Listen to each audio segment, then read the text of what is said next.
शिक्षाले आत्मविश्वास जगाउँछ, आत्मविश्वासले आशा जगाउँछ र आशाले शान्ति ल्याउँछ। कन्फ्युसियसका शब्दमा मैले यी कुरा व्यक्त गरेँ। शिक्षा एउटा यस्तो पेशा हो जसले बाँकी सबै पेशालाई जन्म दिन्छ, अज्ञातले भन्नुभएको हो।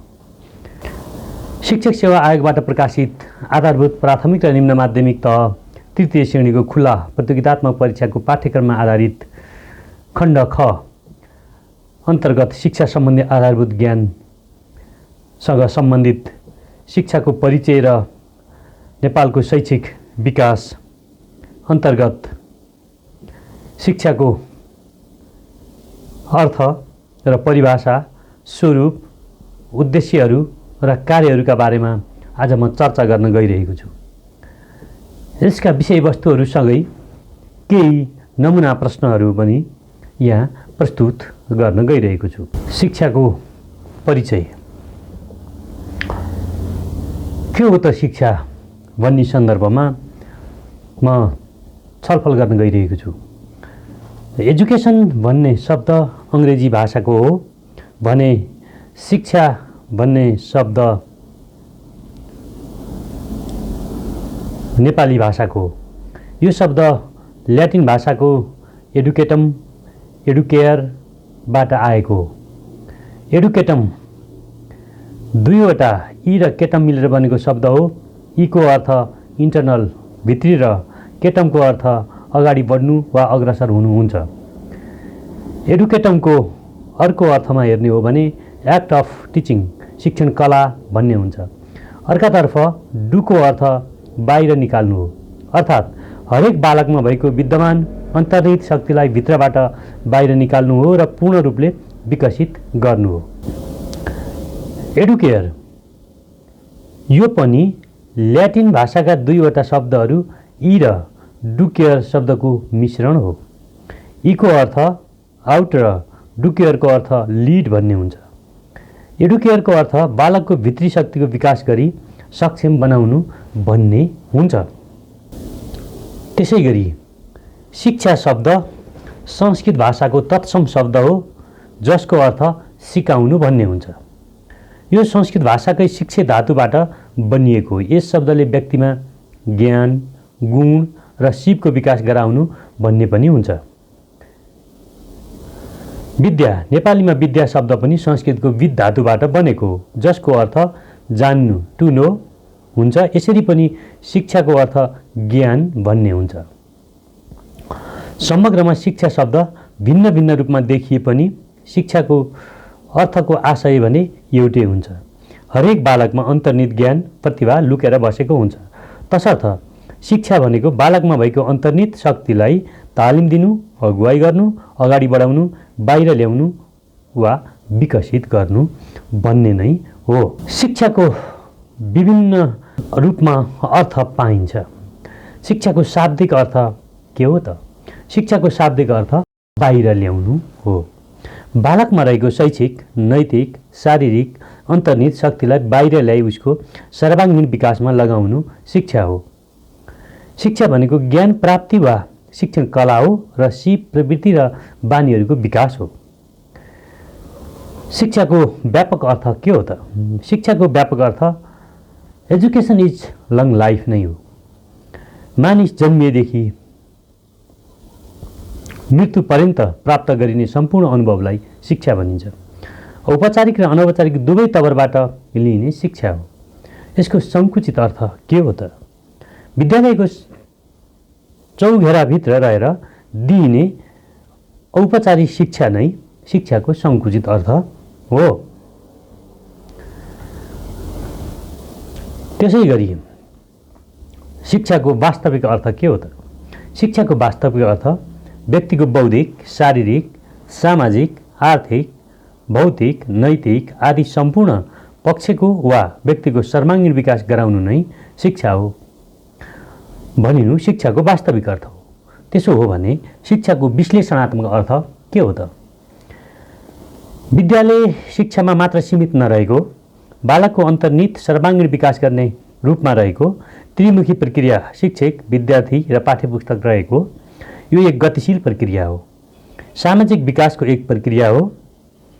मानवीय व्यवहारको परिवर्तनका रूपमा रहेको हुन्छ।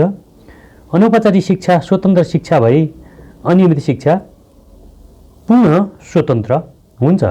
शिक्षालाई विभिन्न शिक्षाविदहरूले शिक्षाको परिभाषा गर्नुभएको छ।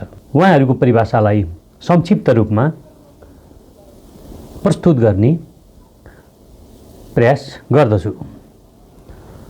मानिसभित्र अदृश्य रूपमा रहेका सर्वमान्य विचार प्रस्फुटन गराउनु शिक्षा हो। यो सोक्रेटले भन्नुभएको। स्वस्थ शरीरमा स्वस्थ मस्तिष्कको निर्माण वा सिर्जना गर्ने कार्य शिक्षा हो। यो चाहिँ एरिस्टोटलले भन्नुभएको हो।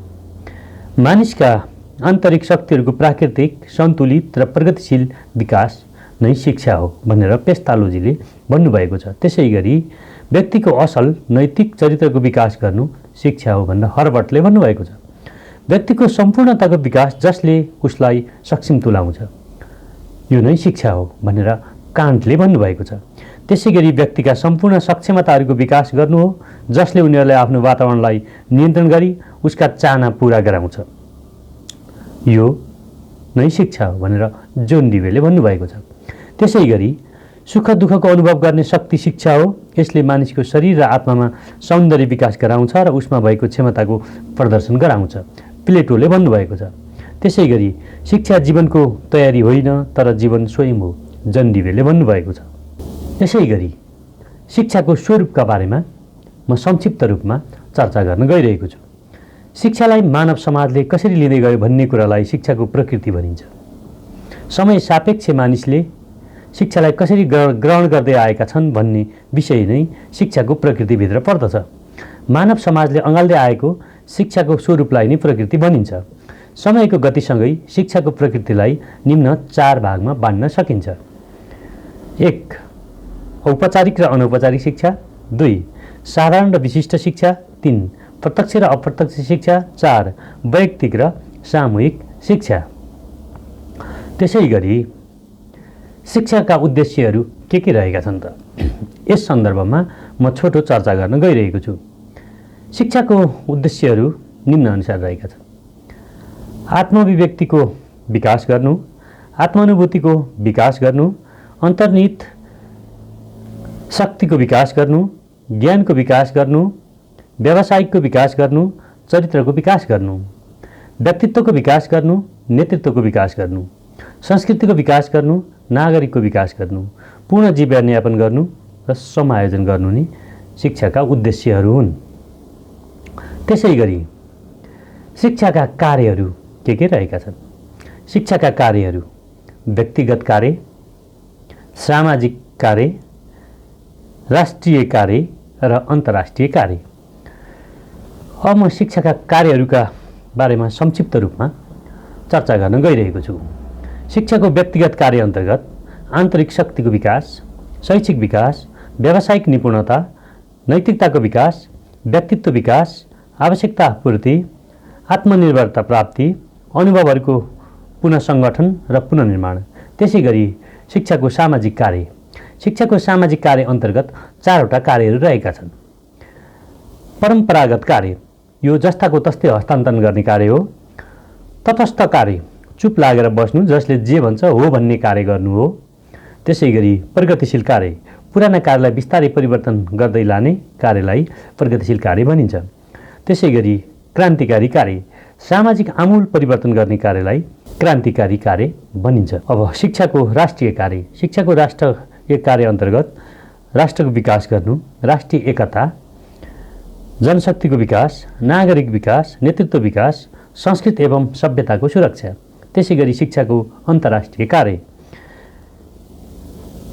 विश्व बन्धुत्वको सम्बन्धको विकास, संस्कृति आदान प्रदान, प्रविधिको आदान प्रदान, मानवीय शक्तिको विकास र आदान प्रदान, राष्ट्रहरूको समानुपातिक विकासमा सहयोग। यस पाठ अन्तर्गत